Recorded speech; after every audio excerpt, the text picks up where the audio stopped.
हो गया। नमस्कार। आज सावन का पहला सोमवार है। भगवान शिव की कथा के बारे में उन्होंने क्या क्या किया, आज पहले दिन की कथा के लिए हमारे बीच बेटी शैलिका जी बैठी हैं।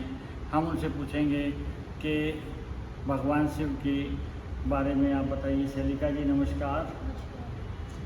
आप बताइए कि भगवान शिव के पहले दिन की कथा कैसे कैसे भगवान ने अपनी लीलाएं करी और इनको करने का क्या फ़ायदा है, हमारे दर्शकों को कृपया बताएं। सर्वप्रथम तो मैं ये कहना चाहूँगी सभी को हर हर महादेव। आज पहला शिव जी का सोमवार है, सावन मास का सोमवार है, तो बहुत अच्छा है हमारे लिए। तो शिव पुराण की अगर हम बात करें तो शिव पुराण में जो उनकी पहली लीला है मैं उसका वर्णन आप सभी को करना चाहूँगी। वो बहुत ही अच्छा है और अगर हम आज के उससे देखें, आज के समाज से देखें तो वो उसके लिए भी बहुत अच्छा है, क्योंकि शिव पुराण पढ़ने का किसी को समय नहीं होता। तो मैं एक कथा सुनाना चाहूँगी। तो एक बार जो ब्रह्मा जी थे, तो ब्रह्मा जी ने नारद मुनि से कहा कि नारद मुनि तुम्हें जो है तपस्या करनी चाहिए, तुम्हें बहुत अधिक तपस्या करनी चाहिए ताकि तुम भक्ति के मार्ग पर और आगे बढ़ सको। तो नारद जी तपस्या करने के लिए चले गए। तो नारद जी हिमालय पर तपस्या करने गए। वहाँ पर गंगा थी, गंगा के तट पर वह जो थे तपस्या करने बैठ गए और वह उस स्थान पर बैठे थे जिस स्थान पर एक बार कामदेव को भगवान शिव जी ने भस्म किया था। तो जब नारद जी अपनी तपस्या कर रहे हैं, वो घोर तपस्या कर रहे हैं, तो जब वो ज़्यादा तपस्या करते हैं तो फिर वो कहते हैं ना कि जो हम मांगते हैं वो भगवान जी पूरा कर देते हैं।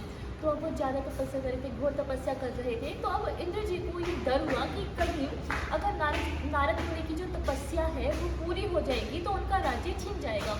जब उनका राज्य छिन, उनको भय था, तो उन्होंने क्या करा, उनकी तपस्या भंग करने के लिए कामदेव को भेजा। और जब कामदेव को उन्होंने भेजा और उनसे कहा कि कामदेव तुमने हमेशा मेरा साथ दिया है और हमेशा तुमने मेरी इज्जत बचाई है और मेरा राज्य हमेशा बचाया है, तो उन्होंने कामदेव को यह कार्य दिया कि तुम जाकर नारद मुनि हिमालय पर तपस्या कर रहे हैं, उनकी जो तपस्या भंग कर दो। तो वहाँ पर गई। फिर जब कामदेव जी ने अपनी जो है पूरी सेना लेकर गए वहाँ पर, जब वो वहाँ पर पहुँचे तो वहाँ का जो वातावरण था वो बहुत अच्छा हो गया। वहाँ पर हर जगह फूल खिल गए, बहुत अच्छी अच्छी पक्षियों की वाणियाँ जो है सुनाई देने लगी। लेकिन वहाँ पर नारद मुनि पर कोई असर नहीं पड़ा।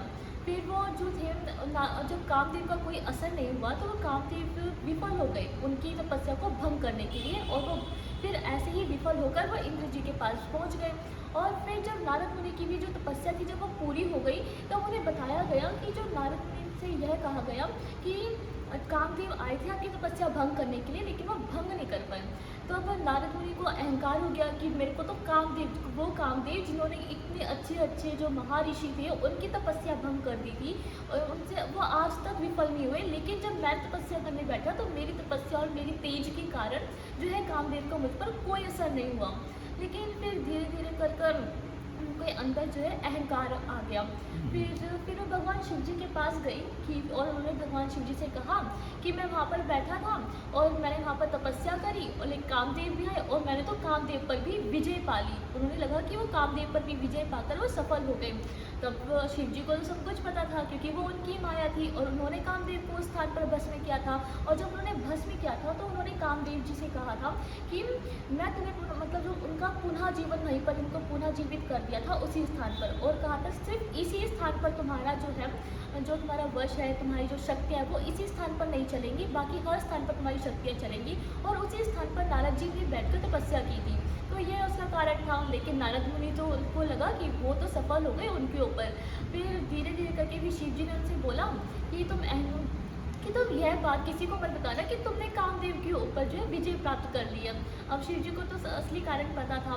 तो फिर अब नारद मुनि तो अहंकार में थे और फिर वो अहंकार के वश में फिर वो वहाँ पर अपने पिताश्री के पास ब्रह्मा जी के पास चले गए। जब वो ब्रह्मा जी के पास चले गए तो उन्होंने वहाँ पर भी जाकर अपना गुणगान गा दिया कि नहीं मैंने तो कामदेव पर विजय प्राप्त किया। तो ब्रह्मा जी भी समझ गए थे कि ऐसा हो ही नहीं सकता, यह तो शिव जी की माया है। फिर उन्होंने कहा कि यह बात किसी को मत बताना। लेकिन नारद मुनि को ये बात अच्छी नहीं लगी और फिर वो विष्णु लोक को चले गए। जब वो विष्णु लोक को चले गए तो विष्णु जी ने उनका बहुत ही आदर करा क्योंकि नारद जी जो है वो बहुत बड़े विष्णु भक्त हैं। तो फिर उन्होंने विष्णु भगवान जी के सामने भी ये सारी कथा कह सुनाई। जब उन्होंने सारी कथा कह सुनाई तो उसके बाद विष्णु भगवान जी ने देखा कि हाँ, ये तो शिव जी की माया है, किसी तरह नारद मुनि का अहंकार तोड़ना होगा। अब जब शिव जी को भी पता चला, उन्होंने एक माया फेरी, जहाँ से नारद मुनि जा रहे थे उसी रास्ते में अचानक से एक बहुत ही सुंदर मतलब साम्राज्य जो है खड़ा हो गया। वहाँ पर एक राजा था, उसको अब वो उस समय वो ऐसी सिचुएशन बना दी, ऐसी सारी चीज़ें बना दी कि अब वो जहाँ पर है, जो राजा है वो अपनी बेटी का विवाह कर रहे हैं, ऐसा चल रहा है। तो अब राजा को अपनी बेटी का विवाह करना है। अब राजा जो है, जो हमारा स्वयंवर होता है, तो राजा ने स्वयंवर करा।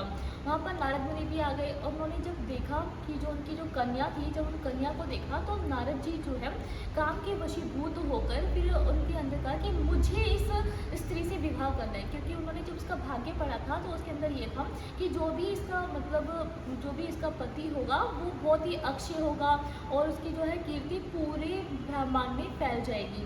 तो इसलिए फिर वो इसी के उससे तो उन्होंने कहा कि इसके लिए तो मुझे सुंदर होना ज़रूरी है। तो वे सुंदरता के लिए विष्णु भगवान जी के पास गए और उन्होंने कहा कि ठीक है, मैं तो तुम्हें वो दूंगा कि जो तुम्हारे लिए सही है। जैसे जो भगवान विष्णु ने कहा, जो जैसे डॉक्टर जो है मरीज को वो दवाई देता है जो उसके प्रतिकूल होती है, मतलब वो चाहता तो अच्छा है लेकिन उसको दवाई तो देता है उसको ठीक होने के लिए। अब भगवान विष्णु ने ना नारद मुनि को ना मतलब कि उनके मुख को छोड़कर उनका जो पूरा शरीर था वो अपने जैसा बना दिया, उनका मुख जो है वो बंदर का बना दिया। और जब वो वानर का मुख बन गया तो अब उन्हें तो पता नहीं था, तो फिर वो वहाँ पर ऐसे चले गए और सभी उनकी हंसी उड़ा रहे थे। और जब वो कन्या आई तो उन्होंने जब नारद मुनि को देखा तो फिर वो बहुत क्रोधित हो गई कि मेरे स्वयंवर में कि ऐसे मतलब ऐसे वानर का मुख लेकर भी आए हुए हैं। तो फिर उसके बाद वहाँ पर उस स्वयंवर में भगवान विष्णु जी भी आए थे। तो भगवान विष्णु जी के जब भगवान विष्णु जी आए थे तो उन स्त्री ने वो भगवान विष्णु के मतलब गले में वरमाला डाल दी और उनसे विवाह कर लिया। अब नारद मुनि को बहुत गुस्सा आया और वहीं पर ही उसी जो स्वयंवर में दो भगवान शिव जी के गण भी आए हुए थे। तो उन गण ने बोला कि अरे नारद मुनि, अब अपना मुख तो देख लीजिए। तो फिर वो तो हंस रहे थे उनके ऊपर। जब उन्होंने अपना मुख देखा तालाब के पानी में तो फिर उन्हें बहुत क्रोध आया कि मेरा मुख जो है उन्होंने वानर का बना दिया, मेरी उन्होंने बेइज्जती कर दी। फिर उसके बाद जब वो वहाँ पर आए तो उसके बाद हमने देखा कि जो नारद मुनि थे अब वो विष्णु भगवान जी को शाप देने के लिए चले गए कि उन्होंने मेरे साथ ऐसा क्यों करा। जब वो विष्णु भगवान जी को शाप देने के लिए चले गए तो अब विष्णु भगवान जी ने कहा कि मेरी बात सुनो। तो उन्होंने कहा कि नहीं, आपने मेरे साथ बुरा करा है। जब उनको यह पता चला कि उनके साथ बुरा हुआ है तो फिर उन्होंने शाप दे दिया कि जिस तरह से मेरा वानर का मुख है ना, उसी तरह आप भी मनुष्य जीवन में आएंगे धरती पर और वानर ही आपकी सहायता करेंगे और जो आपकी स्त्री होगी ना उसे राक्षस जो है आपको स्त्री का वियोग सहना होगा और राक्षस आपकी स्त्री को उठाकर ले जाएंगे। इसलिए हम जो कहते हैं कि श्री राम जी धरती पर आए थे और उनकी माता सीता का हरण कर लिया था। ये कथा शिव महापुराण के अंदर शिव लिखी है। महापुराण में भी है और रामचरितमानस में भी लिखी हाँ हुई जी। है। और जो हमारे जो रावण जी है, जो भगवान महादेव के बहुत बड़े भक्त है, और कुंभकर्ण जी, जो रावण और कुंभकर्ण है, वो जो दो असुर जो दो शिवगण थे जिन्होंने नारद मुनि का जो हंसी उड़ाई थी, तो उनको भी नारद मुनि ने श्राप दिया था कि तुम दो राक्षस होगे। उन्होंने फिर बोला था कि हमने राक्षस कैसे बना दिया, हमें माफ़ कर दो नारद जी। तो उन्होंने श्राप कर ये बताया कि तुम बहुत बड़े तुम्हारे पास साम्राज्य होगा, तुम शिव भक्ति करोगे और तुम्हें जो है ना तुम्हें मुक्ति भी भगवान के द्वारा ही मिलेगी, भगवान विष्णु तुम्हारा वध करेंगे तब तुम्हें मुक्ति मिल जाएगी। इसलिए जो रावण है और कुंभकर्ण है तो वो उन्हीं के जो वो दो राक्षस थे वो शिवगण थे। तो इस तरह से तो मैं ये कहना चाहूँगी जो समाज में अहंकार है, हमें अहंकार नहीं करना चाहिए। अहंकार को त्याग कर हमें श्रेष्ठ मनुष्य बनना है, जो हमारे अंदर हमारी कलाओं को दिखाए और सभी के प्रति एकता का भाव रखे। धन्यवाद। बहुत बहुत धन्यवाद। आपने पहले दिन की कथा बड़ा विस्तार में बताई। अब कल दूसरे दिन की कथा बताएंगे। धन्यवाद बहुत।